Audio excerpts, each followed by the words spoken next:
We have the video working, and I think this is technically class 7 on Masechet Ketuvot, and I think that... Recording in progress. Great, thank you. So we're going to be looking at the Sugya and Masechet Gitin. It's important to look at that Sugya. You'll see why soon. And I know there were some questions that came up on the chat, so what I would appreciate is if I don't address the questions, just let me know. Number one. Number two, unfortunately I was under the weather today, and today is the day that I usually prepare for the class. Because I was under the weather, I did not have an opportunity to prepare either source sheets or the like, but I did want to study. I did not want to make Bitul Torah, so we're going to study. But that's also another reason why I shortened the class. So we're going from 8:30 to 10. Maybe we'll take a break in the middle, I'm not sure. What did you found the Masechet Ketubot? Yeah. Okay, perfect, amazing. Okay, but we're studying Masechet Gitin. I don't know if we have it. I don't think it's in my office, although the Gemaria. But you can sit next to me, okay? So we're at Masechet Gitin, Daf Ayin Gimel, Amud Aleph. And where's my notebook? Can you see it? It's no, wait a minute. Give it to me there. So Masechet Gitin, Daf Ayin Gimel, Amud Aleph. And we have some interesting questions related to what we're studying. It's a Tosefta, as you know. It's brought as a Tanur Rabbanan, which means that this Tosefta was examined by the yeshivot and was considered an authoritative Tosefta. So that's an important point to make, and it also presents a problem, as we'll see soon. But let's look at the Tosefta one more time. Give me a moment just to get my bearings. Again, I was a little under the weather today, so I do apologize for that. Where are we? Yeah, okay. So I'm gonna read the Gemara. You can share with me. Yeah, Ike, why don't you get your because we don't have any more books, you can look on the computer or as you wish. It's Masechet Gitin, Daf Ayin Gimel, Amud Aleph. Okay? Gitin, you right? Use your computer for that. So Tanur Rabbanan Zegitech Mehayom Imeti Meholizeh.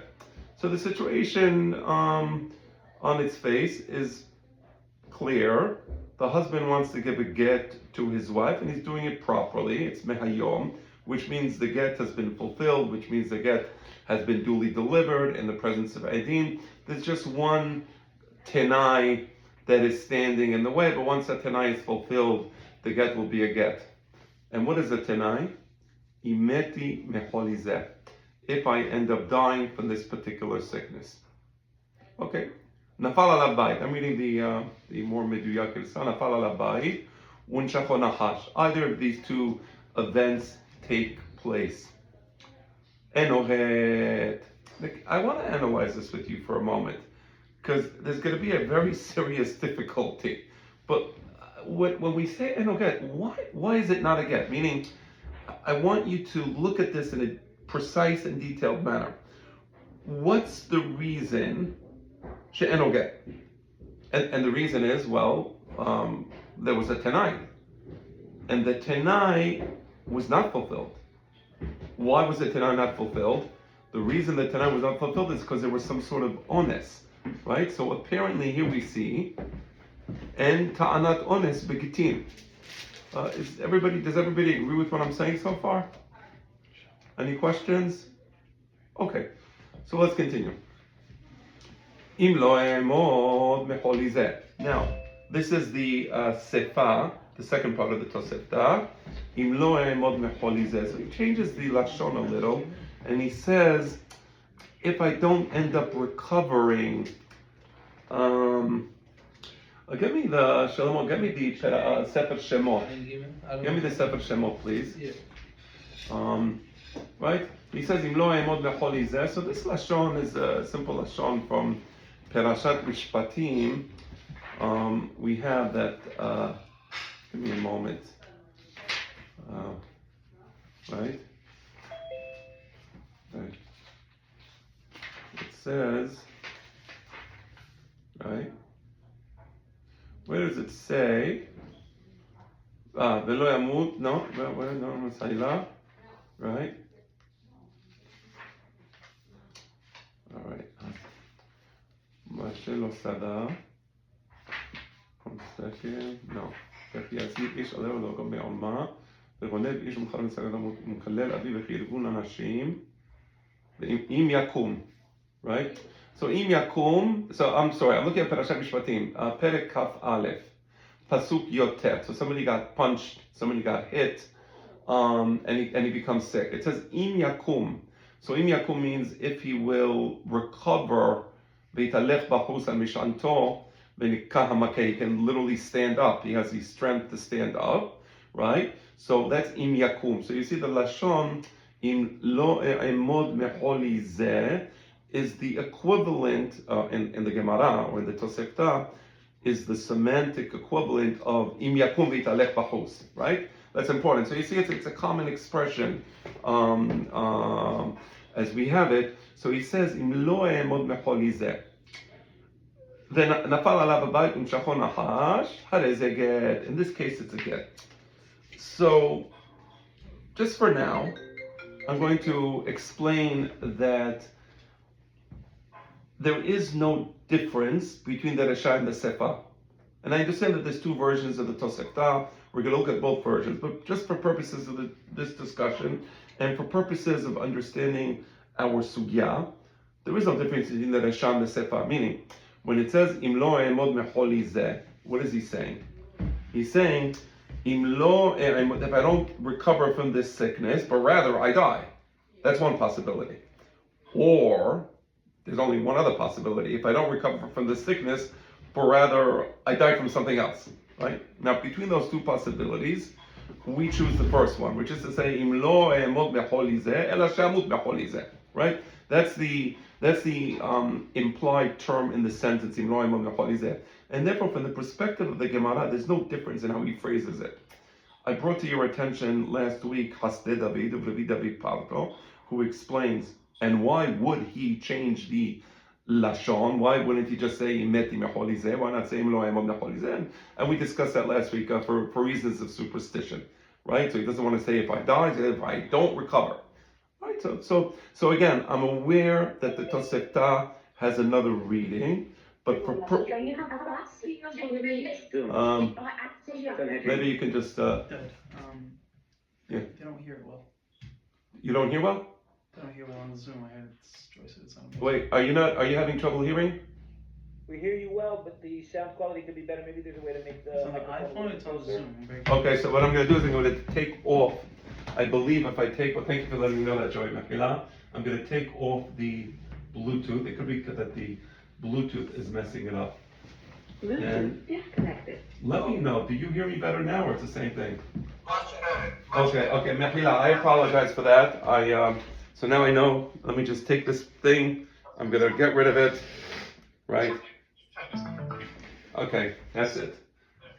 I'm getting rid of that. Okay? And if you could all mute your mics, I would appreciate it, please. Unless you're actually talking. Okay? So, alright. So, im lo emod mecholi zeh, ela shemeti mecholi zeh. That's why the Gemara understands this thing. Now, I believe it was Albert Chasson that asked, but does it have to be that way? No, it doesn't have to be that way. But that's we have to try to figure out what the husband had in mind. So did he have in mind im lo emod mecholi zeh, ela shemeti mecholi zeh, or did he have in mind im lo emod mecholi zeh, or shemeti mikol, from other situations? And what he has in mind is the fact that he's sick, and because he's sick, he's worried that his wife is going to fall to Yibum before his brother, and he doesn't want his wife to fall to Yibum before his brother. So that's what he has in his mind. All right, so let's continue.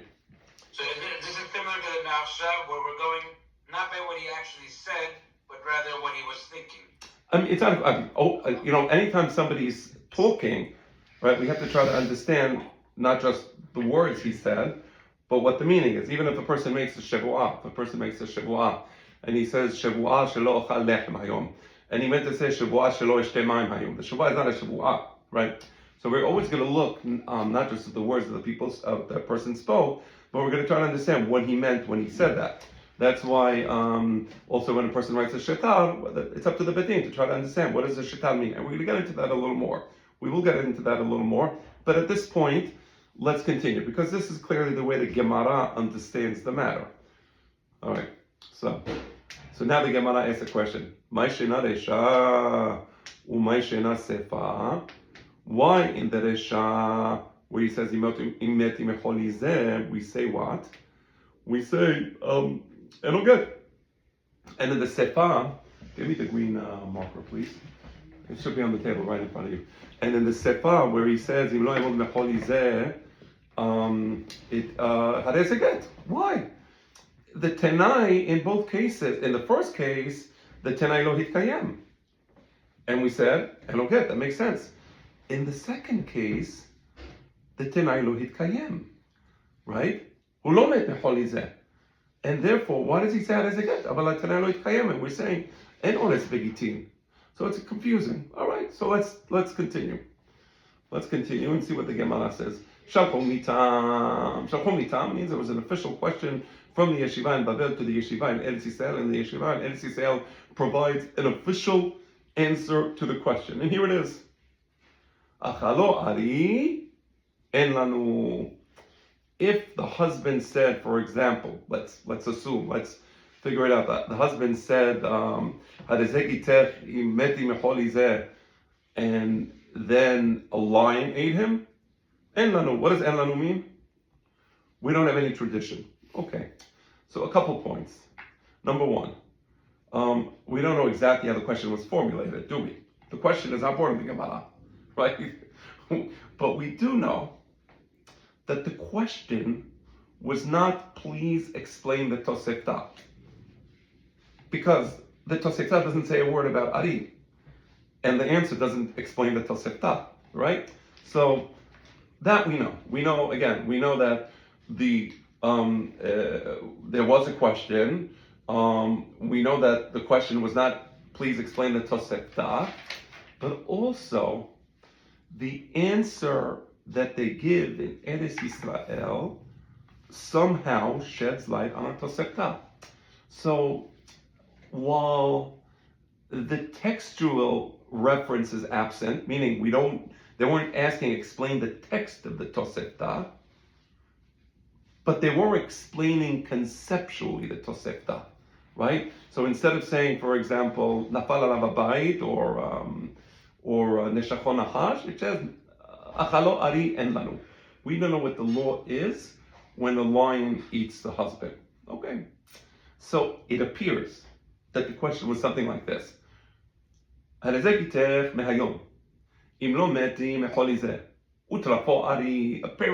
that was a question.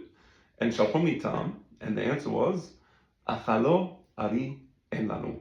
We don't know what the law is in the case of Achalo ari. We have no tradition. Right? All right. So very good. So let's, and we're gonna look a little more closely at this. But for now, let's just summarize because we've just finished the first part of the sugya. There's 3 parts of the sugya, and this was the first part. We had the Tosefta, which states one thing in the positive, Tanai imeti mecholi, the same Tanai in the negative, right? And 2 different conclusions. And apparently there's a setira. And the Gemara doesn't really address it doesn't give an answer to the question. It says, where's the answer? We would think that the Gemara would say, Resha is this and Sefa is that. But it doesn't say that. It just says, Shalchom mitam. Okay, all right. And also, what we see is that when they ask the question, not only does the Gemara not try to resolve the kushya between the Reshav, the Tosefta, and the Sefa, the Tosefta, but when the question was sent to the Betin in Eretz Yisrael, they carefully avoid the text of the Tosefta. Why? And the answer is Achalo ari en lanu. Okay, so before we continue, I just want to say something. If you look at the Rishonim, they say Achalo ari en lanu. They say that therefore it's not a get, meaning im achalo ari, there's no get. Why? Because the case of achalo ari en lanu, so it's not a get. That's what all the Rishonim say this. The one exception that I'm aware of is Harambam. If you look at Harambam in Hilchot Gitin, he says, and maybe we'll read it. Let's read Harambam Hilchot Gitin or Hilchot Gerushin, Mechila, Hilchot Gerushin Perek Tet, What halacha was it? I think it was halacha, let's see, Yod Zayin, Yod Chet, I think. Right. Look at Perek Tet, Hilchot Gerushin, halacha Yod Chet. אמר לה, אם לא יעמוד מחולי זה, ונפל על הבית, או נשכו נחש, או טרפו ארי. You see the third question? Now that was, the third case, that was a case that the Hachamim of Babel sent to the Hachamim of Eretz Israel. Harambam says, הרי זו ספק מגורשת. הרי זו ספק מגורשת. Interesting. Look at the previous halacha, halacha Yodzai. Over here, Harambam is following the Resha of the Tosefta. אימתי מחולי זה. ונפל על הבית או נשכו נחש או טרפו ארי, וכיוצא בזה הוא מת, אינו גט. So if he says לשון positive, אינו גט. הלכה י"ח, if he flips the לשון, הרי זו ספק מגורשת.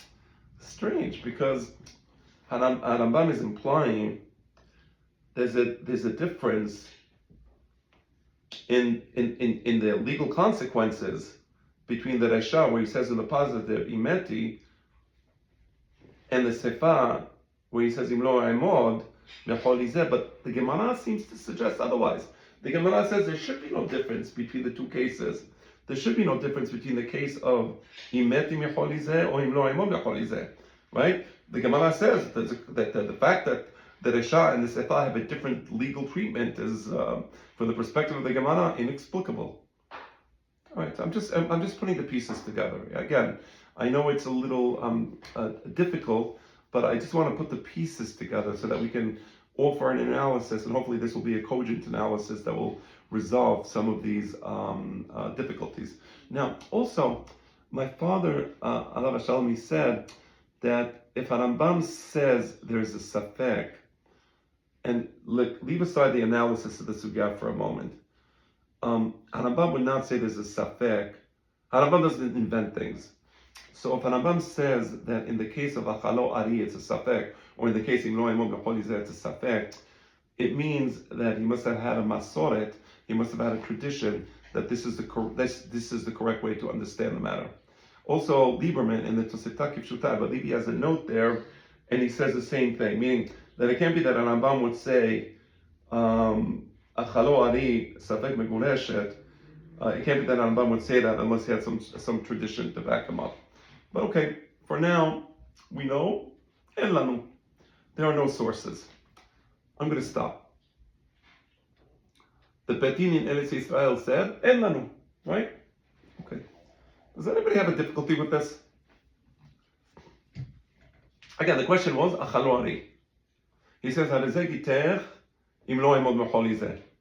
Va'achalo ari, what does the Betin in Eretz Yisrael say? En lanu. Does anybody have a question? How can you say there are no sources? We have the Tosefta. We have the Tosefta. We just brought the Tosefta. The Tosefta Tanura Banan. Harizeh gitech mehayom imeti mecholizeh. Right? ונפל על הבית ונשכו נחש, אינו גט. אם לא אעמוד בחולי ונפל על הבית ונשכו נחש, הרי זה גט. So how can the Betin Eretz Yisrael say, אין לנו? It doesn't make any sense. Right? Okay. In the same question? Right? Alright, so one thing is clear. That the question that the Gemara asks, Mai Shena Resha Umai Shena Sefa, it's not answered. And the reason it's not answered is because this is the Tosefta Mishabeshta. This Tosefta is Meshubeshet. Right? And the proof that it's a Tosefta Mishabeshta is that when Babel sends a question to Eretz Yisrael, they're very careful not to ask the question of Meti mecholizeh v'nafal al habayit, or Lo emod mecholizeh v'nafal al habayit. They make sure to ask a question of Meti mecholizeh v'achalo ari. Well, what did you ask? V'achalo ari. So they're checking to see if the Bedin in Eretz Yisrael says, oh, of course, how can you ask this question? We have a Tosefta. The Tosefta answers the question. The fact that the Bedin in Babel asks the question the way they ask the question, and the fact that the Bedin in Eretz Yisrael answers the question, En lanu, meaning this is don't rely on this Tosefta. Is that point clear now? Okay. One question. Yes. So the Chachamim in Babel, were they suspicious of the Tosefta and therefore they're asking the question in that way to see if the Israelis would endorse or unendorse the Tosefta? Is that why they asked? Exactly. That is exactly the point. That is exactly the point. So meaning the Gemara cleverly answers its own question, Mai Shena Resha, Mai Shena Sefa, by bringing us this incident which shows that both the Chachamim in Babel and the Chachamim in Israel both understand that En Lanu. So second follow-up question. So it's a Tanur Banan though. So isn't that we always say a Tanur Banan is certified by all three yeshivot, Yes. including Babel and including Eretz Yisrael, and now both yeshivot are questioning it, and Eretz Yisrael is saying, you know what? So how do you deal with that? I think I have an answer. I want to wait till the end because in order to appreciate the answer, I think we have to wait till the end of the sugya. And if I don't answer it, then ask it. Just remind me, and I will address it directly. Okay, that's a great question because what Chacham Aaron is saying is as follows. Okay, you could have a Tosefta Meshubeshet. It happens, not a lot, but it happens. But why does it bring it as a Tanura Banan?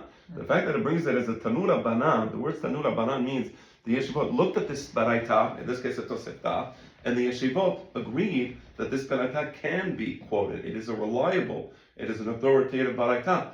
And now suddenly you're saying, Tosefta Mishabeshta, everybody agrees, Tosefta that it's Mishubeshet. So that's a good question. I'm going to try to answer it.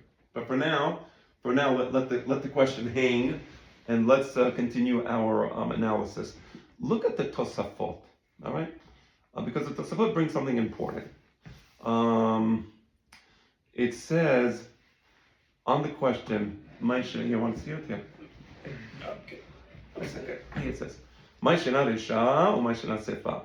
Yerushalmi Mefaresh Ta'ama Rabba Ika.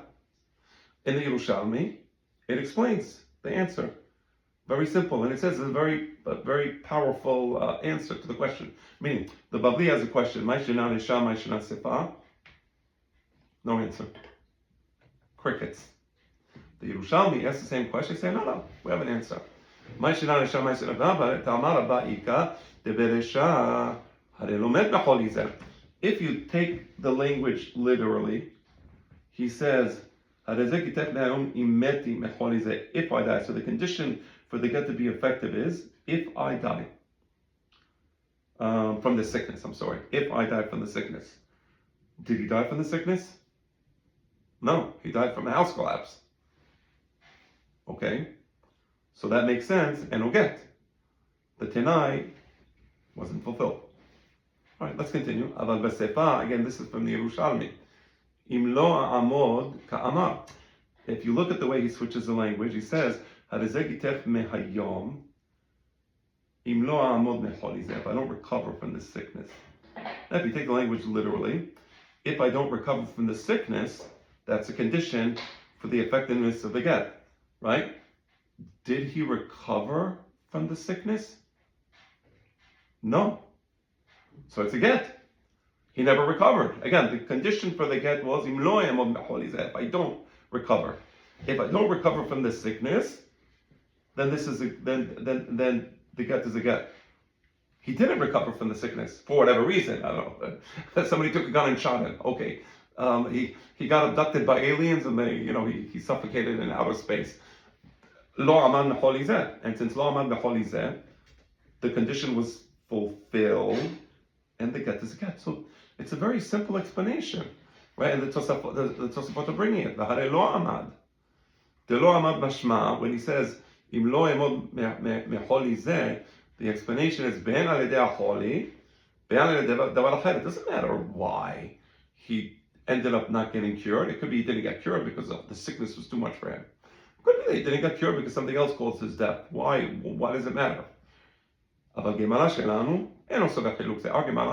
clearly doesn't agree with the Yerushalmi on this. Okay? אלא בכולם משמע שימות מתוך חולי זה. Okay. So there's two ways to understand the Tosefta. Now here's an important point. I'm going to get, just give me get up for 1 second. I'm going to get the Tosefta Kipshuta of Lieberman. I believe it's here. Oh, actually I have it here. I have it here. So if you look at the Tosefta, Perek He, and you look at the way it's brought, I'm going to read it to you now. Perek He, I think Halacha Bet. Okay, so I'm reading you the Tosefta of Lieberman. Tosefta Kipshuta. It's a Tosefta of Rabbi Chiya. Okay, it's a Tosefta of Rabbi Chiya edited by Alav Shalom, Professor Lieberman. Okay.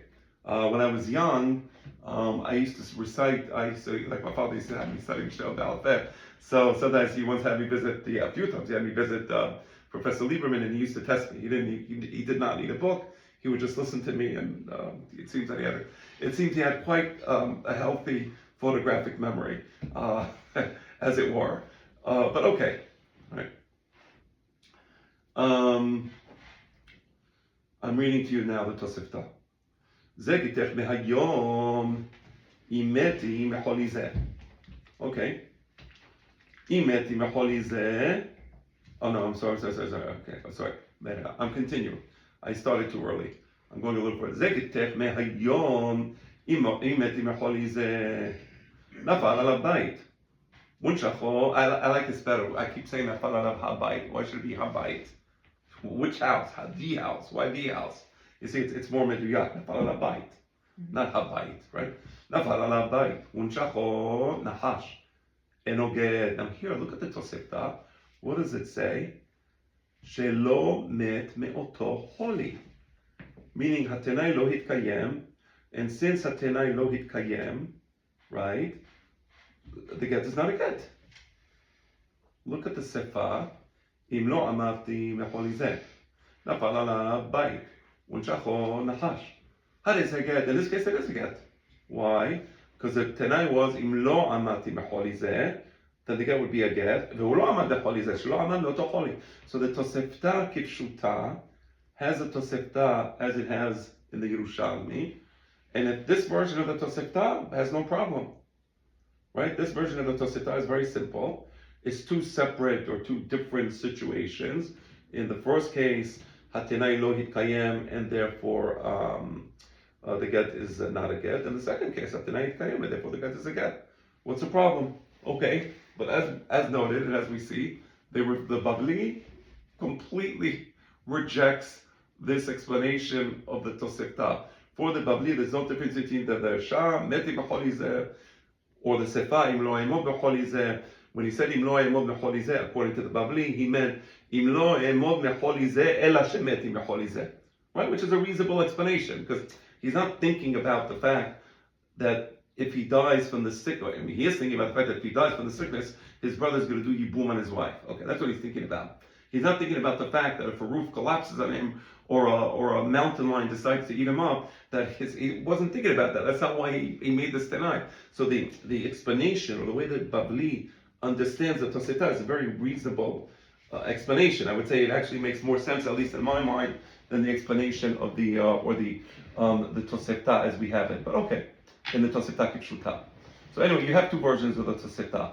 The first is the way the Talmud Babli has it, and the second, version 2, is the way it appears in the Yerushalmi. Which is correct? Okay, which is correct? As we'll see soon, actually both are incorrect. Okay, and of course we saw that. Well, we know that our version it's incorrect because shalchum mitam, and they say en lanu. Okay. So basically, the Tiberius Betin is declaring that this Tosefta is Mishabeshta, meaning when the Tiberius Betin is saying En Lanu, what they mean is there is no version of this Tosefta that is correct, because if they endorse the second version as it appears in the Tosefta Kipshuta and as it's brought in the Yerushalmi, then they would have said Yesh Lanu. But they say En Lanu, meaning neither version is correct. So it's very important to understand that, okay? Very important to understand this. So therefore, the answer to the question is, my Shenat Sefa is, this is a corrupt text.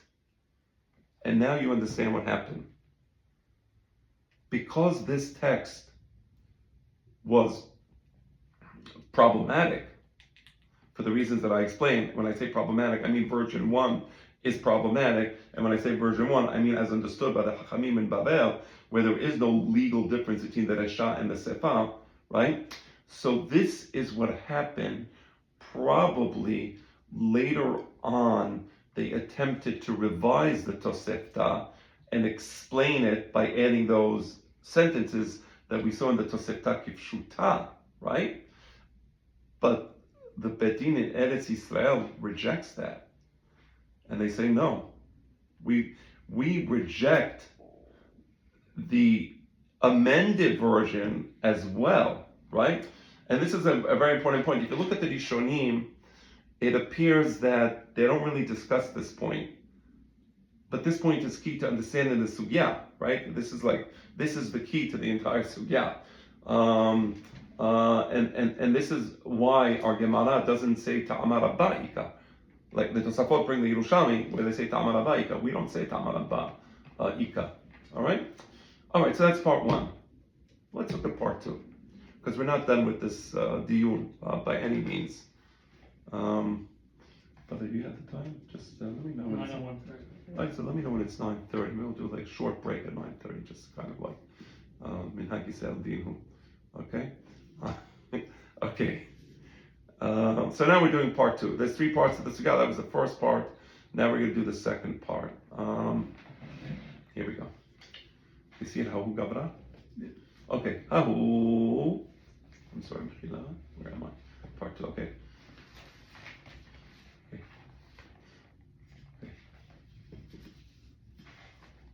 Hahu Gabra Dezavin Ara'a Lehabre. Okay, somebody, let's call him Reuven. He sold, let's say, a field to his friend, to Shimon. So let's say Reuven sold a field to Shimon. Kabir aleh kol onsa demikyalid. Reuven, when he sells the field, he gives them what I would call an unlimited warranty. Chacham Aaron, would you agree with the term unlimited warranty in this context? Yes. Yeah. Yes. Yeah. Okay, so he says, I'm giving you an unlimited, yeah. Our unlimited warranty would probably include every kind of bonus, though. But I get it. In this context, they mean a standard unlimited warranty.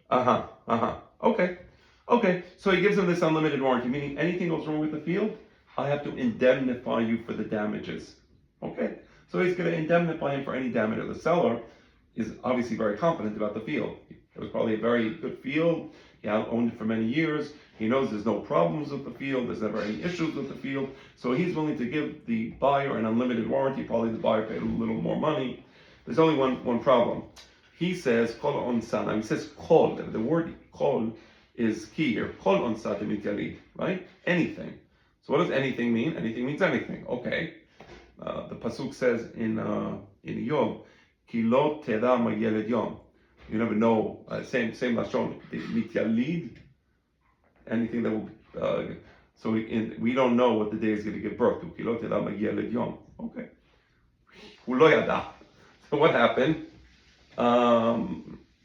Lasof afiku baha nehara.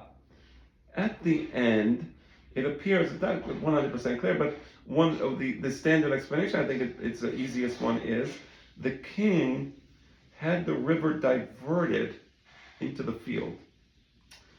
The king, for whatever reason, he wanted the river to go through the field. Now don't forget, the rivers were, there were roads back then, meaning I think people travel in Babylonia, they used to travel on river boats. So maybe the river connected two places, and no, he wanted the river to go to another place, and in order for the river to go to the other place, he had to divert it, and it went across the field.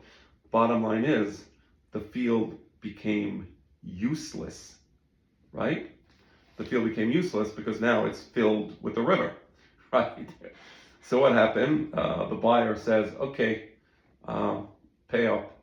I suffered this and this damages. A useless field you just sold me. The seller says, this is ridiculous. I mean, how am I supposed to, I'm going to pay you now for what? So, ata lekame de Rava. So they go before Rava. I'm sorry, mechila, no. Ata lekame de Ravina. Ata lekame de Ravina. They go before Ravina. Ravina was, so let me give you some of the context. So at this time, Rava was the Rosh Yeshiva of Fom Bedita, which was no longer in Fom Bedita, but was in a place called Mechozah. But it doesn't matter. He was the Rosh Yeshiva of Fom Bedita. Now,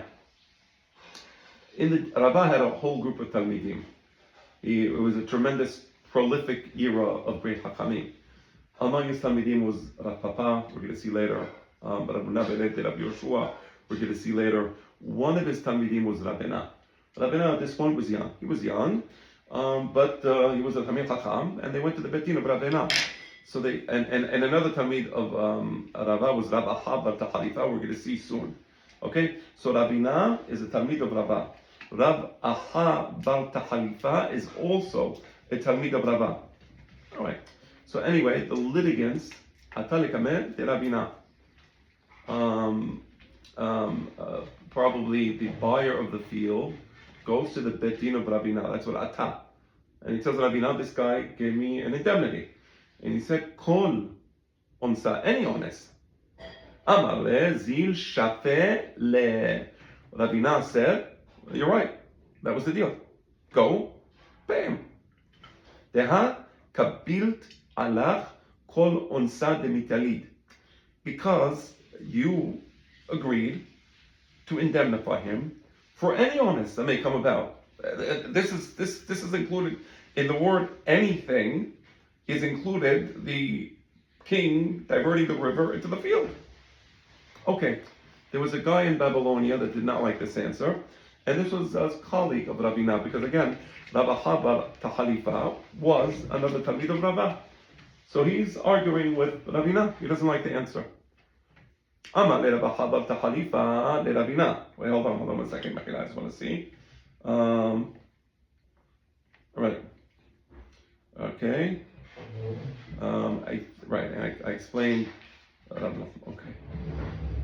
All right. So, and just so you know, Rava was the 4th generation of Emoraim, and his Talmidim were from the 5th generation of Emoraim.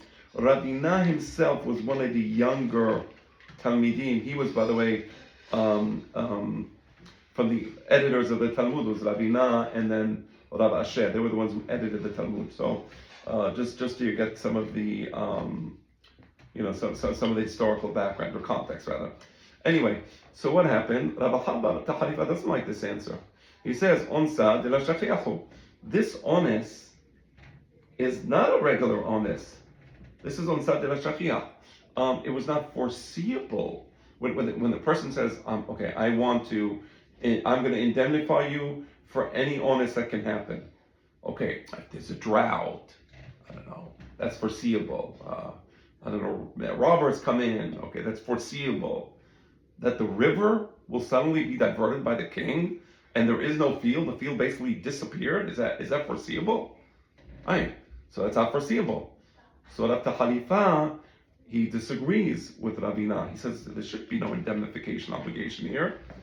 Igalgal milta umata lekameh teraba. So they go to the highest source in Babel in those days. The highest source in Babel in those days was sitting in the city of Mechozah, and that was Rava. What does Rava say? Amar lehu onsa de la shachiachu. He agrees with Rav Aha bar Tahalifa. He disagrees with Ravina, and he says this is onsa de la shachiach. This is unforeseeable, and therefore the seller does not need to indemnify the buyer. Okay. So,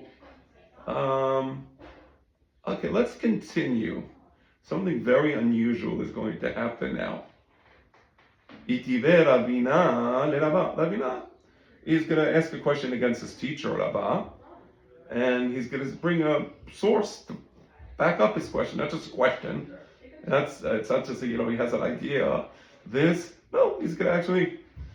There's so many svaras that I just have to say this. Like, I heard a shiur of Rav Yitzchak Yosef. Somebody said that because I did something very, very terrible for the question of the timing of until when you're allowed to eat chametz. I did something horrible.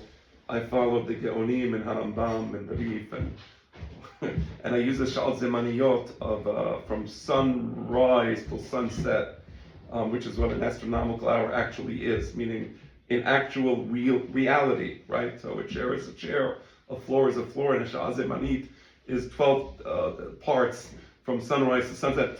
So somebody pointed out to me that Rav Yitzchak Yosef says, no, you have to calculate from Amud HaShachar. No, I don't know what Amud HaShachar is. Is it 72 minutes? Is it 96 minutes? Is the Amud HaShachar Zemaniyot? They had this unbelievable thing on the Syrian community, which is Mamash Pele. Mamash Pele. So when they calculate the Amud HaShachar for purposes of the Ta'aniyot, because to when you can eat till Amud HaShachar, they do Amud HaShachar Dakot Zemaniyot. So like, you literally can look outside, they'll tell you can eat till 6:40. I don't remember what the exact time was. You look outside, and there's light. No, but the svara is that it's dakot zemaniyot, even though we don't see dakot zemaniyot any place in rabbinic literature, but that's a svara. Yeah, you see the idea of imposing one's weak thoughts and dysfunctional logic upon the halakha. I mean, we shouldn't impose even functional logic upon the halakha. But here we have dysfunctional logic being imposed upon the halakha. But okay, so they have this idea of dakot zemaniyot, and again, you do it from Amud HaShachar to Set HaKochavim. But what's Set HaKochavim? Is it Set HaKochavim for Rabbeinu Tam? Is it Set HaKochavim for the Rambam? Is it which Set HaKochavim? And the whole thing is it's a completely useless theory. I mean, it's an untenable theory, right? But okay, imagine if these people were trying to send a rocket ship into outer space, and Elohim Yishmor those poor astronauts. I mean, the whole thing is ludicrous. Yeah, these are Hakamim. These are the Hakamim of today. Okay, fine, no problem. It's funny. So the chief rabbi pointed out that it's true that if we're calculating Kriyat Shema is Ad Shalosh Sha'ot, we can use the Rambam in the Svara of Rabbeinu Saadia Gaon, which says explicitly in Siddur Rabbeinu Saadia Gaon, he explains exactly what it is. The Magen Avraham didn't have that, so how can the Magen Avraham be expected to follow Rabbeinu Saadia Gaon if he didn't have it? But okay, we know the Shita. What the Shita of the Gaonim is in calculating Shal Zemaniyot. There's no question. It says it's true. So for Kriyat Shema, we're going to be Mekilim like the Rambam. But for the time of eating Chametz Erev Pesach, we're going to be Machmerim. Okay, so here you see the problem with Svara. So for Kriyat Shema, which is the Oraita, it's the Oraita, right? I think it's the Oraita, we can all agree on that. We're going to be Mekilim like the Rambam. But Chametz Erev Pesach, now just so you understand, Chametz is Asur de Oraita B'chasot Hayom. Came the Chachamim and they said, no, Mishesh Sha'ot. Came the Chachamim and they made Gzera, which I usually don't do. They said, Gezerah Mishum Me'onan. They said, no, Mechamesh Sha'ot. And now that Mechamesh Sha'ot, we have to be Machmirim, which we don't do the Chumrah in Kriyat Shema, but we'll do the Chumrah here, the Rabbanan de Rabbanan. But why do we need to be Machmirim or Mekilim? Why not just follow the simple halacha? We know what a Sha'al Zemanit is. We're Kula, we're Chumrah. I mean, figure it out. But this is the idea of Svara. This is why Svara is such a dangerous thing, because the whole thing becomes farcical. You know, there is no truth. All we have is different opinions, and we have to somehow take this opinion says this, and that opinion says this, and something will follow this, and maybe something will follow that. Maybe the Earth is flat. Maybe the Earth is not flat. If we're doing a rocket ship going from the southern hemisphere, it's flat. But if it goes from the northern hemisphere, we're going to imagine that it's round. It's like this is. Can you imagine anybody in any other field having this type of thought pattern? It's true. Called Bidenomics. Yes, okay. Sometimes the halakha is like Albert Einstein, but we can't ignore what Ptolemy said, and we can't ignore what the church fathers said. So sometimes we're going to make halakha like Einstein, but sometimes we're going to make halakha like the church fathers. So anyway, but yes, Bidenomics, that's good. So, itive, Rabena lerava means he's bringing a source for his objection. And of course he's going to bring a source for his objection. He's a junior to Rava. He's not just going to disagree with Rava, right? And what's the source for his objection? And this is where it gets really dicey. So let's read it. Itive Rabena lerava. Keep your finger on the place for me. Do you want to read it? Im lo yemod. אם לא יעמוד מחול עיוור ונפל עליו בית או קישון נחש, הרי זה גט. What is he quoting him? Is that familiar? Are you familiar with what he's quoting him? He's quoting our Tosefta. Okay. All right, very good. He's quoting our Tosefta. What does Rabbah answer him?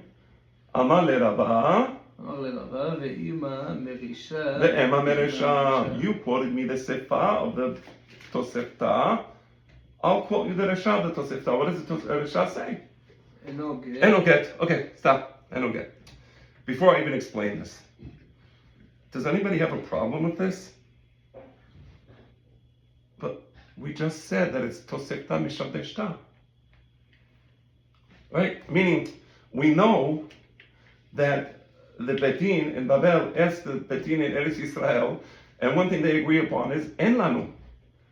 But here we see that Rava and Rabena, they do quote the Tosefta, meaning that in their opinion the Tosefta was reliable.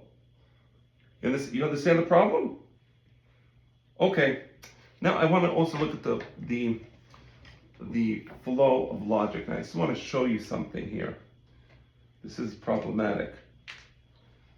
Let's look at the Lashon now. Because all the Rishonim, they explain this sugya in the same way. Namely, they explain the sugya from the prism of yesh ones begitin or en ones begitin. That's the way, and that's where we've been looking at the sugya as well. Okay, fair enough. So let's continue looking at the sugya in this way. So let's look at the question that Rabena asked Rava. Now that we read it, and I showed you the problems that should be going on in everybody's mind, is how can he bring him the Tosefta when we said en lanu? Okay, fine. Itive Rabena leRava. You Rabba, you said what? You said that this is onsa, that Reuven, let's say, sold the field to Shimon, and he said, Kol onsa demitalid. I accept any honest. I'm going to indemnify you for any honest. And what happened? There was a huge honest. The river got that verdict. So Rava says, no, Reuven doesn't have to pay Shimon. Why doesn't Reuven have to pay Shimon? Because this is onsa de la shechem. This is not a foreseeable honest. Okay. So now Ravina brings the Tosefta. He brings the Tosefta. It says, Im lo yemod mecholi zeh. Right? V'nafal al habayit, or kishon nachash, or neshachon nachash, how does it get? Okay.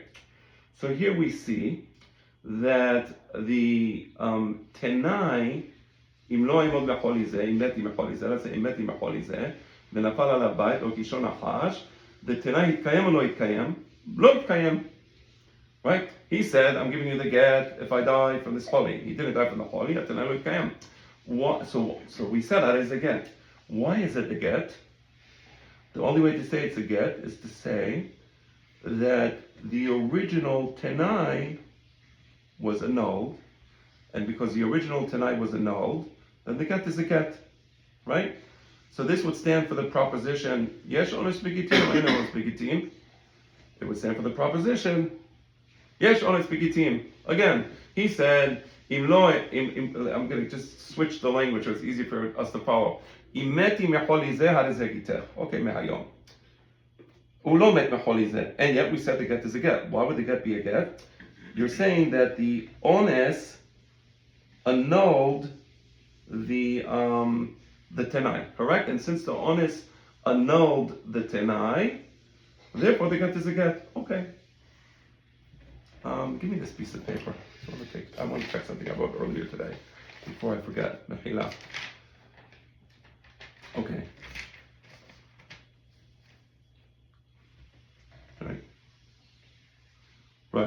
Meaning, according to the Sefa, according to the, according to this part, the Nafal Abayit, Yesh Tanat Onos Begitin. Okay, let's continue.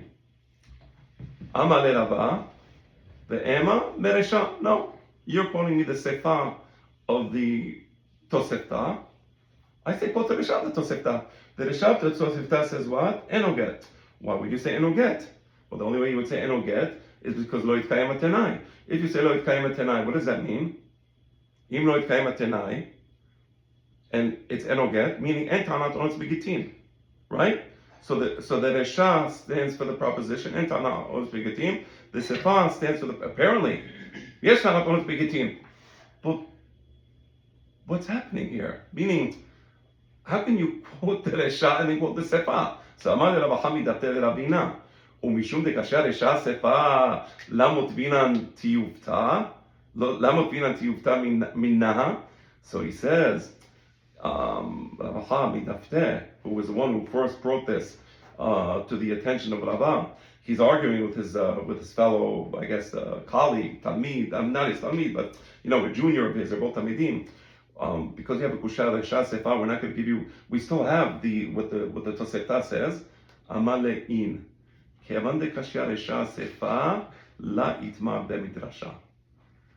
is the point in time where this Tosefta became, I guess I would call it persona non grata.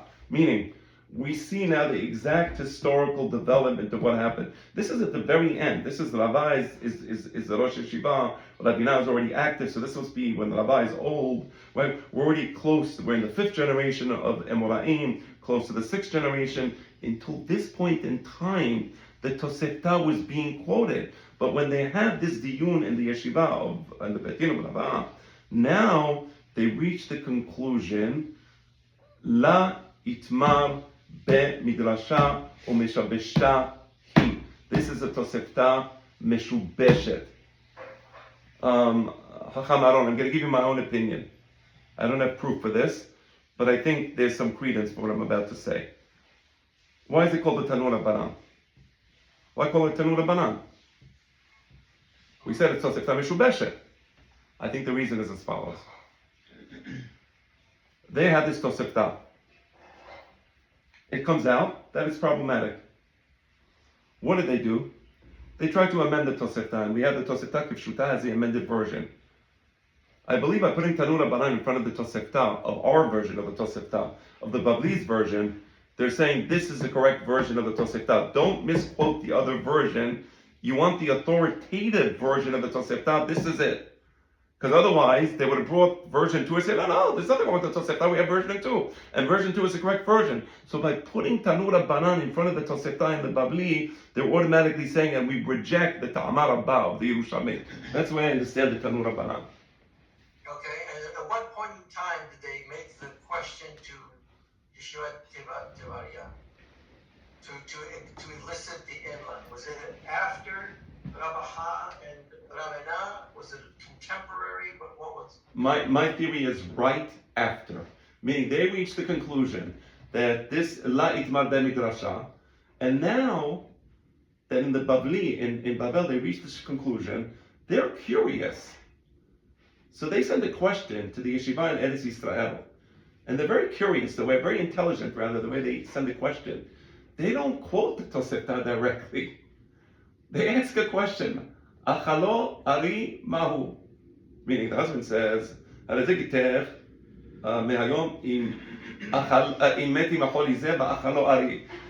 the question they ask them, and we know this for the answer. And what's the answer? En lanu. But how can you say en lanu? You have the Tosefta. So this shows that they reached the same conclusion in Eretz Yisrael that they reached in Babel. And that's why Babel sends the question, and then Eretz Yisrael intelligently answers it. So now we see the whole ta'alich as it unfolded in real time. I mean, in real time in the Babli, of course. Okay? All right. Before, let's take a short break. Let's just take a few minute break and then we'll continue. Does everybody have their kitchens covered in plastic and everything else? Is everything covered up? I hope you're all You all got the saran wrap before the tariffs went into place. There's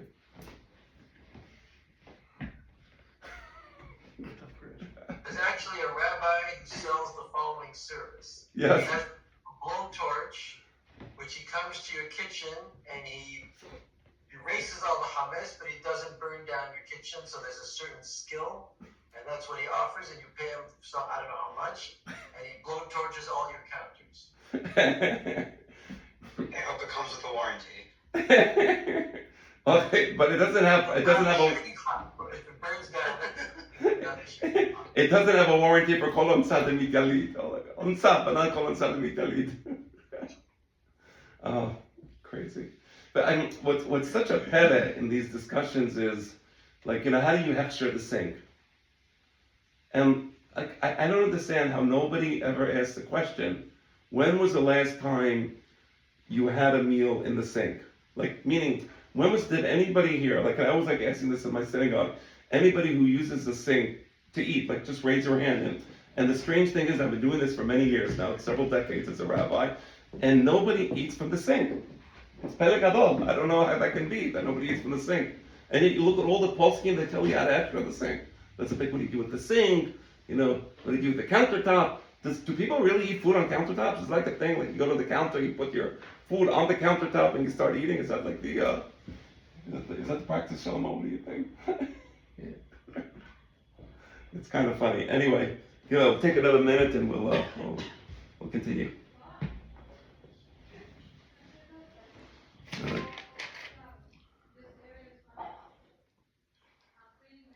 All right. Yeah. All right.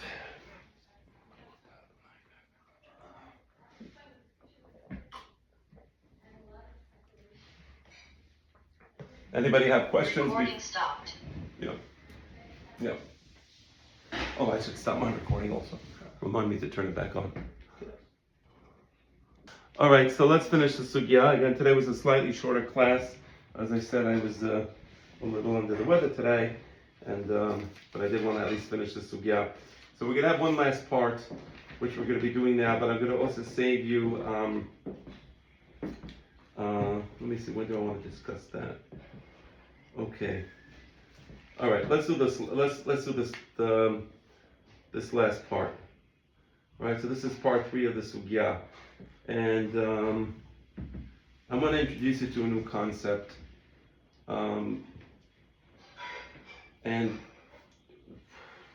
when my father taught the sugya, he took a different approach than the Rishonim. So the Rishonim all analyzed the sugya through the prism of whether yesh tanat ones begitin and tanat ones begitin. And if you actually go through it, if you actually do the itive in your mind, right? Itive Ravina Lerava, right? And he brings him the sefa of the Tosefta, which says Harezeh get. So if you're saying Harezeh get, what you're really saying is that the ones is mevatel the tenai. If the ones is mevatel the tenai, right? Again, he said Harezeh gitach imeti, right? I don't know, neshachon nachash. So you're saying that it is a get. Why would it be a get? But there was a tenai, and the tenai wasn't fulfilled. So you're saying that the ones is mevatel the tenai, right? That would not be a question against Rava, right? Itivera benal Rava. I'm just going to read it one more time. Mechila again. Okay. Itivera benal Rava. Im lo emod becholi zeh. V'nafal alav habayit v'krish harezeh get. Harezeh get means that there is that the ones, the ta'anat ones, is mevatel the tenai, meaning the tenai is not applicable anymore. Rava also said that the ta'anat ones is Rava said rather that the ones is to be taken into account, right? Because Rava says that this is Onsa de la Shachiach. So Onsa de la Shachiach, it's mevatel, the understanding that he would have to indemnify him. So it's not clear how these two matters are related, meaning I'm trying to make a logical comparison between the case of selling the field and the case of the get, and it's not clear exactly how that works, right? And I tried to run this through my mind several times, and it's a bit problematic, right? I'm just giving you some of the problems that the Rishonim deal with, and there's a lot of back and forth on this matter. So that's one way to look at the sugya. But my father, he points out that there is a legal term which is very common in Dinei Mamonot. It's called umdena. So what does the word umdena mean? Umdena literally means to measure or to evaluate, right? So for example, you said A, but we know that when you said A, you couldn't have meant A. Doesn't make any sense, right? Right? So we count, we measure, we estimate what did you mean when you said what you said, right? So a good example of umdena is our sugya. The seller, Reuven, sells a field, and he says that he accepts upon himself any onus, kol unsa, I remember that was the word he used. And the court is dealing with the following question. Did you really intend that if the river is diverted by the king and now your field is flooded and there is no more field, was it your intention that you would now indemnify the buyer for that? Is that what you meant? Right? So the court, when the court analyzes these types of things, they're not looking at this from a lexicographical perspective. They're not looking at this from a literal perspective. How do I literally understand the words? But rather, the court is going to make an umdena. They're going to try to understand what did this person mean when he said those words, right? So if there's an act of, so I sell an apple orchard better yet, I get my coffee beans from Ethiopia. There's a volcanic mountain there, and the best coffee beans. I love them. I do, by the way. I don't know the name of the company, but whatever. So I get these coffee beans, and they come from a mountain in Ethiopia, a volcanic mountain. So I said, I want to go now, and this is not true. The truth is, I do get the coffee beans from there. But what's not true is, I said, let me go to Ethiopia. I'd like to buy this coffee place. I'd love to buy the place in the jungle where they grow these coffee beans. So, but I'm worried, maybe something will happen. Maybe there's pirates there. Maybe there's bandits there. Maybe there's a drug cartel there. I don't know. Maybe Somali pirates. It's in Ethiopia. So the guy gives me a thing. Anything that can go wrong, I'm going to indemnify you. Great deal. Okay, good. We have the deal.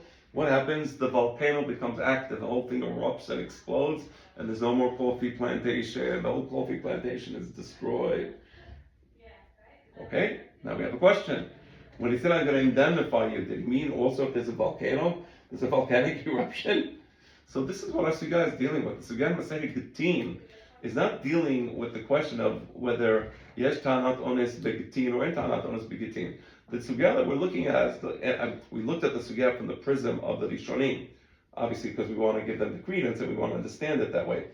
But it's a bit problematic. And again, just go in your mind, look at the Itive Rabina Leraba and try to make that intellectual connection between the case of the Tosefta, the way it's presented as a question of Tanat Ones, not Tanat Ones, but if you do it through Umdana, it makes perfect sense. Right? So that's the important point of the sugya. 1 second. Okay, and now you also understand why there was some back and forth on the Tosefta.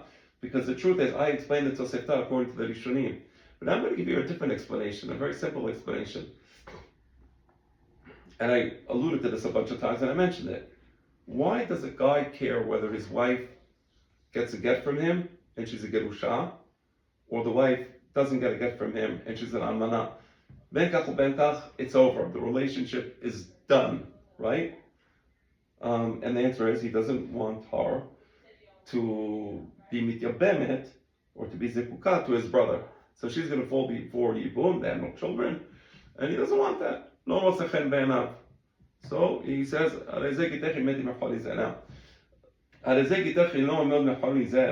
why is he telling his wife, now I'm going to take it the other way around, not the way I was explaining it till now. So the Dayanim are going to make a very simple umdenam. They're going to say, look, this guy doesn't want his wife to fall before Yibum to his brother. Does he care if he dies from the holy, or if he dies from an ari, or if he dies from the house falling on him? He doesn't care. He's telling her, I don't want you to fall before Yibum to my brother. And right, and and that makes perfect sense. What doesn't make sense is the Resha, where it says get. Why get? We should make a proper umdena and say it doesn't matter. His umdena was specifically, if I die from this virus, I don't want to fall before my brother. But if I die some other way, no, you can marry him. It's okay. Well, what does that even mean? It's a ridiculous explanation of his words. So the umdena and the resha and the sefa should be the same. Even the same. What the difficulty is in the tosefta, right? If you look at it from the perspective of umdena, it doesn't make any. If you look at it from the perspective of yesh oretz begitin and or tenaim, then you have then. But that's the point. The point is that this sugya is a sugya of umdena, and that's why the tosefta was declared as a tosefta mishabeshta. Okay, now I want to say one more thing. I don't think it was a clear cut. I don't think it's so clear cut. Meaning, I believe that there was some confusion about the Tosefta itself. Now, when they amended the Tosefta in the Yerushalmi and in the Tosefta Kipshuta as we have it, they amended it as if although the Tosefta is the Tosefta of Tenaim and Gitin. And what the Babli is saying is that the Tosefta should be understood as the Tosefta of Umdena. And that's kind of part of the struggle. So when I said that the Rishonim studied it this way and my father studied it that way, I think my father's contribution was understanding that yes, the point of this guy is Umdena, and the dissonance between version 1 and version 2 of the Tosefta is version 2 says this is a question of Tenai and Gitim. And version 1 says no, this is a question of Umdena. How do we umdimoto? And that's why the Babli says it makes no sense to tell us that the Resha is different than the Sefa. There should be no difference in the Resha and the Sefa. Because there is the question was one of Umdena. You understand the point? So I think really that's the key to understanding the Sugya. And now we're going to study part 3. But before we go to part 3, does anybody have any questions about what I just said? I know it's a lot of information. You'll see. I just have a comment. I think I agree 100% because the Sugya doesn't cite a single precedent, ma'aseh, judgment about Tinaim and Gitin. Everything here is Omdena Nechot Bechira. Yes. That should be a flashing neon sign. We are talking about Omdena, which by the way is an instance of Dorshin Leshon Hedion, which is also relevant to part 8. Yes. Exactly correct. Exactly. Okay. All right. Good. So we have one more ma'aseh. This is part 3 of the sugya. Aki, you want to read a little? No. Anava. Everybody. Tremendous. Okay. So now we're going to have this.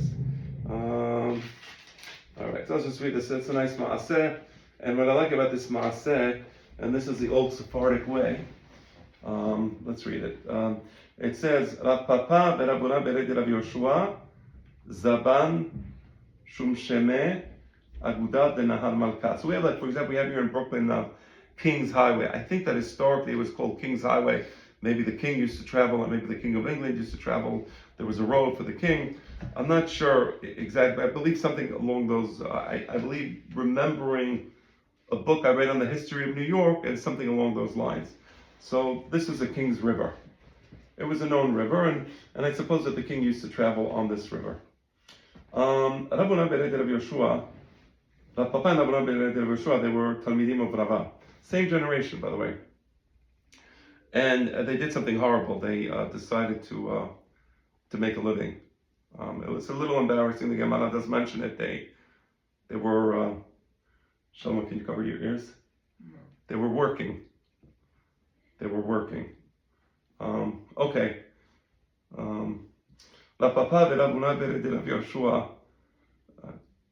Zaban Shum Shemet. They were in the business of, they bought sesame, import-export business. So they bought some sesame, and they were on one side of the river, and the river is the King's River in Babel. Okay. Agur Malchaye le'abulinhu. Oh, Agur Malchaye le'abulinhu. So they hired some sailors. Malchaye is like malachim, like sailors, to cross the goods to where they needed to go, to the other side of the river. But they were very smart. Ravuna de Rav Yoshua and Rav Papa, they were very smart. Sometimes you have people who are bums. Oh yeah, I'll do it. I'll transport it for you. So what do? They accepted upon themselves, guaranteed, we're going to cross you to the other side of the river. Any damages happen to your goods, we'll pay for the damages. All right. Lasof istachal nahar malka. What happened? The king decided to dry up the King's River. Who knows? He wanted to divert the water. Maybe the water here that was diverted to the field in the earlier story. I don't know. It's kind of funny. It's hard to look at this as a coincidence, because in the first story we read the water of the river was diverted into the field.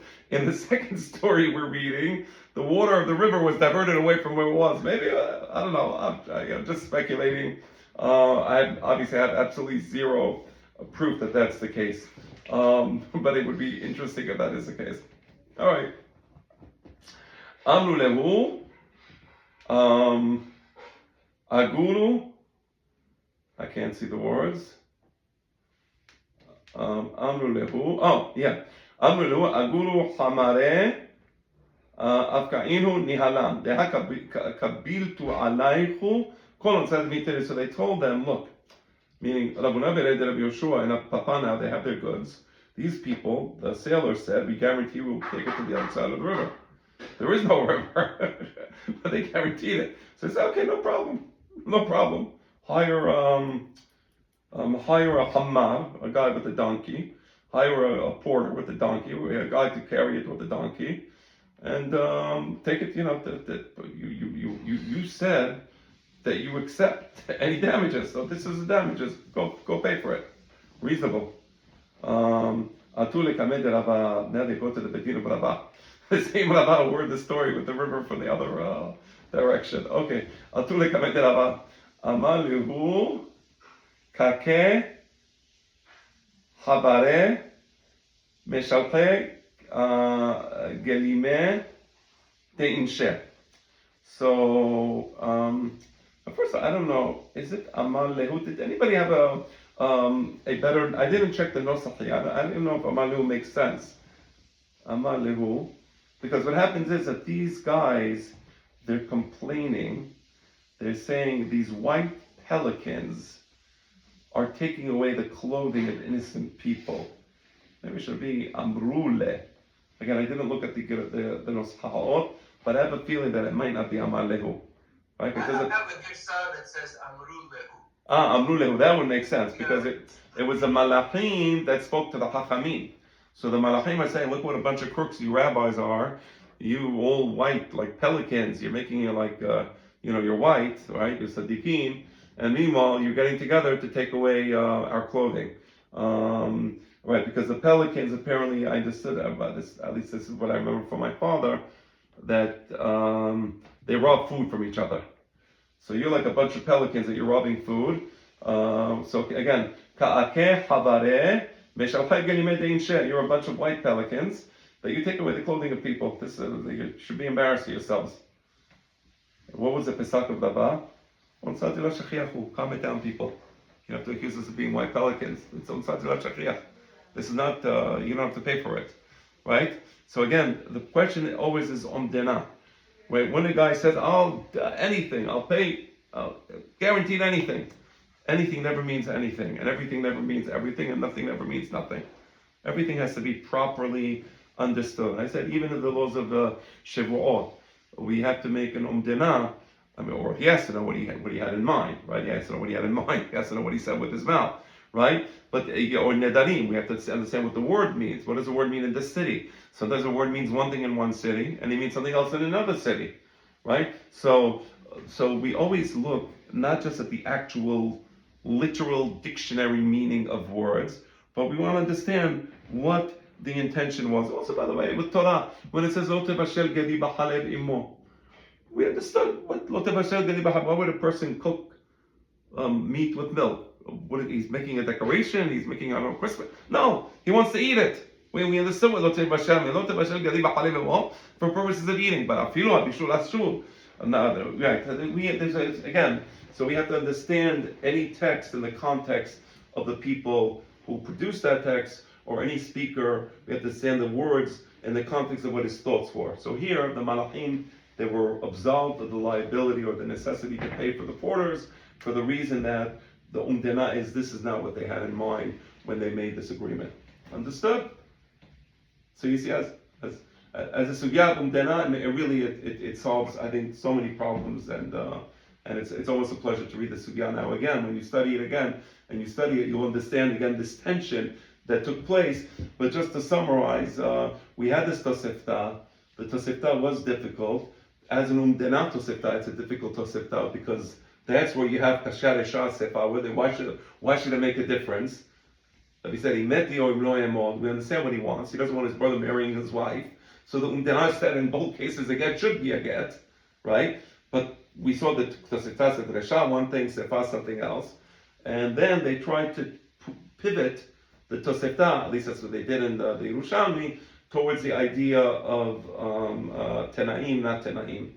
And but we see that historically this tosefta was accepted almost until the generation of Hatimat Talmud, and then comes that court case, Rabina, Rabaha, before Rabbah, and they realize this is tosefta meshubeshet, kasher esha sefa. And then they send a clever question to Chachmei Eretz Yisrael. There was a clever question. They didn't say, what do you think of this tosefta? Did you reach the same conclusion we reached? Because then that would already be a leading question. So instead they say, what do you think of Achalo Ari? How would you deal with that question? And then they said, En Lanu. Thank you. En Lanu, Gam Lanu En. All right, that's basically the sugya. So one question, so in Harambam now, Yeah. he does split the legal pesach between the case of the Resha and the case of the Sefa. If it's all Omdina, you would expect that we apply Omdina to his intent in making that Tanai. And he, like you said before, he doesn't want her to marry the brother. So Right. it should be Harezeket in both cases. For Harambam, the first case is Enoget, and the second case is Stafek Mechureshet. And we don't know the source. He had Kabbalah, I understand. Right. So imeti. So correct me if I'm wrong. Salamam says if he says imeti, Yes. the achalo ari, for example, enoget, correct? Yes. And then if he says im lo emod, safek megureshet. Yeah. I have to think. First, that's an excellent question. I have to think about it. I want to see if I can understand Harambam, because I didn't think about that. That's how did Harambam understand our sugya, and how did Harambam reach the conclusions he reached? That's an excellent question. And what bothers me is the sugya stands for the proposition that the Tosefta is Meshubeshet. Correct.